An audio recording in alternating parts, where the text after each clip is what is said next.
Louis Zamperini was a runner, a fast runner. From a young age, he showed an incredible talent for running, breaking records in high school and earning a scholarship to the University of Southern California. His speed and determination on the track were unmatched, and he quickly became a local hero. But Louis had his sights set on something bigger: the Olympics.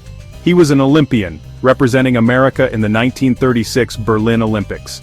At just 19 years old, he was the youngest American qualifier in the 5,000 meters.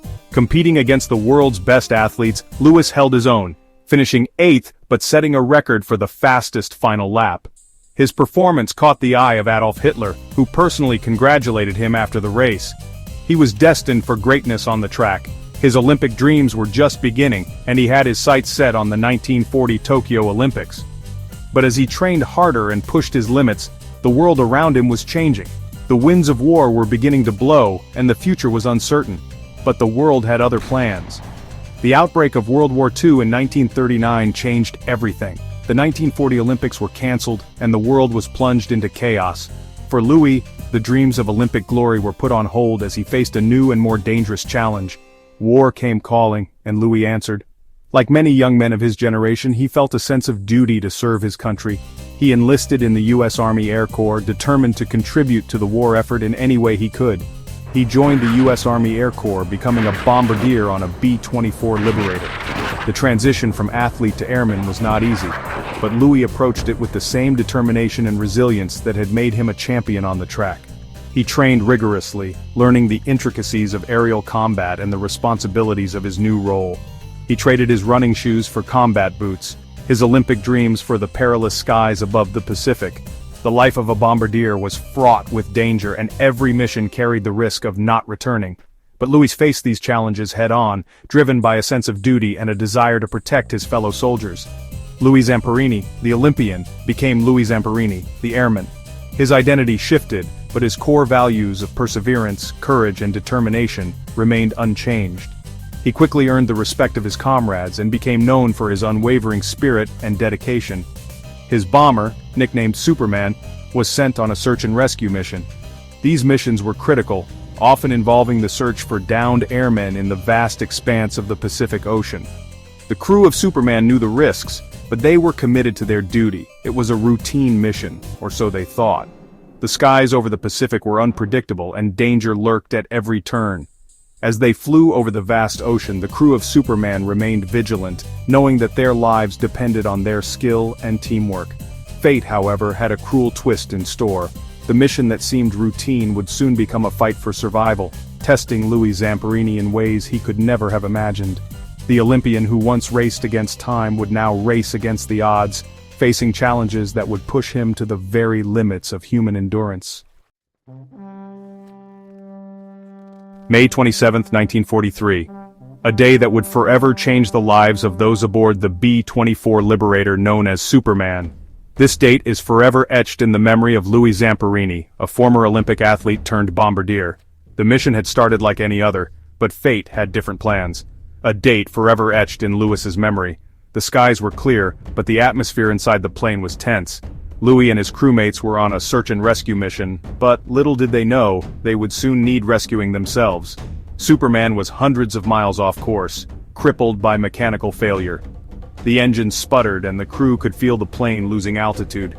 Despite their best efforts, the situation was dire. The vast expanse of the Pacific Ocean loomed below, a daunting reminder of their isolation.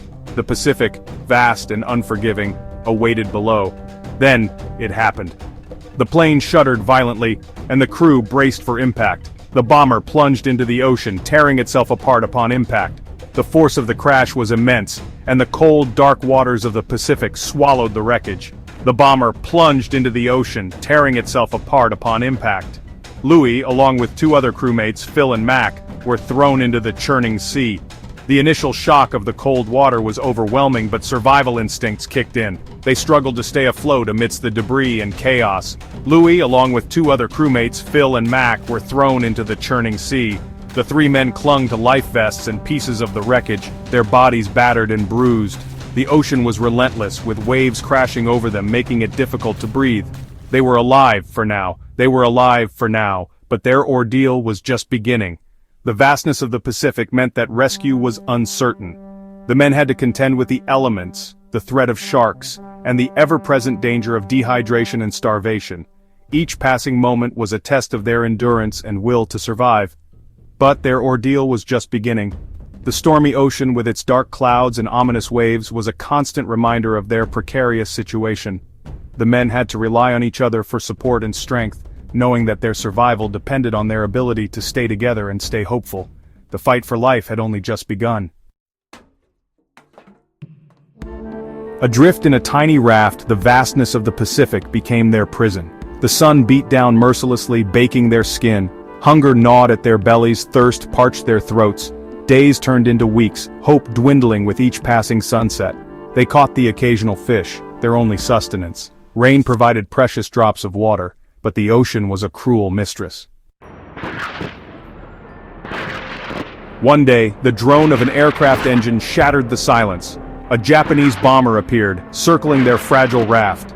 It strafed them, bullets ripping through the air. They huddled together, praying for a miracle. They survived the attack, but their meager supplies were gone. Mac, weakened by hunger and despair, succumbed to the unforgiving sea. He was buried at sea, his death a constant reminder of their own fragility. Section 5. Captivity and the Shadow of Cruelty. After 47 days adrift, their ordeal at sea came to an end. But it wasn't a rescue. A Japanese patrol boat spotted their raft, taking them captive. They were prisoners of war. The brutality of the Japanese guards was relentless. They were beaten, starved, and subjected to unimaginable cruelty. Section 6. The Unbreakable Spirit of Louis Zamperini. One guard, Mutsuhiro Watanabe, nicknamed the Bird, became Louis's chief tormentor. Watanabe was infamous for his sadism. He singled out Louis, subjecting him to horrific physical and psychological abuse. But Louis refused to break. He clung to his dignity, to his faith, to the memory of his country. He would not give them the satisfaction of seeing him crumble. Section 7. The Road Home, a Journey Back to Life. The war ended. Louis, along with other survivors, was liberated. He returned home, a hero. But the war had left its mark. He was a shadow of his former self, his body and mind scarred by the ordeal. Section 8. The Scars of War and the Long Road to Peace. Nightmares haunted his sleep. The face of the Bird taunted him. He battled alcoholism, trying to drown out the demons of his past. His marriage suffered, his anger simmering just below the surface. Louis Zamperini, the Olympian, the airman, the survivor, was lost in the labyrinth of his own trauma. Section 9. Forgiveness and the Legacy of a Hero. In the quiet moments of reflection, we often find the most profound truths. This is a story of redemption, of a man who faced unimaginable horrors and emerged with a heart full of forgiveness. It's a tale that reminds us of the resilience of the human spirit and the transformative power of grace. Then a glimmer of hope. As the sun rises, so too does the promise of a new beginning. For Louis Zamperini, this new beginning came after years of torment and suffering.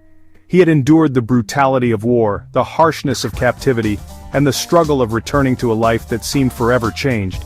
He attended a Billy Graham revival. It was here, amidst a sea of faces, that Louis found a message that would alter the course of his life. The words spoken that day were not just words, they were a lifeline, a beacon of hope in his darkest hour. The words of faith resonated deep within him. They stirred something long dormant, a flicker of light in a soul shadowed by pain. It was a moment of awakening, a realization that forgiveness was not just a possibility, but a necessity for his healing. He found solace, forgiveness, and peace. In the quiet of nature, he meditated on these newfound truths. The serenity of the park mirrored the calm that was beginning to settle in his heart. It was a journey inward, a path to reclaiming his spirit. Louis Zamperini, the broken soldier, began to heal. The scars of his past, both seen and unseen, started to fade. With each passing day, he grew stronger, not just in body but in spirit. His smile, once a rare sight, became a testament to his resilience. He forgave his captors, even the Bird. This act of forgiveness was not an easy one. It required immense strength and courage, but Louis understood that holding on to anger and hatred would only continue to imprison him. By forgiving, he set himself free. He devoted his life to helping troubled youth, sharing his story of resilience and forgiveness. He became a mentor, a guide, and a beacon of hope for many. His experiences, once a source of pain, became a source of inspiration. He showed that no matter how deep the wounds, healing is always possible. His life, once defined by suffering, became a testament to the power of the human spirit. He walked through life with a newfound purpose, his steps lighter, his heart unburdened. The natural world around him seemed to echo his inner peace, a reflection of his journey from darkness to light. Louis Zamperini, the hero, had finally found his peace. In the twilight of his years he looked back not with regret, but with gratitude. His legacy is one of forgiveness, resilience, and the unyielding strength of the human spirit. His story continues to inspire, reminding us all that peace is not just a destination but a journey.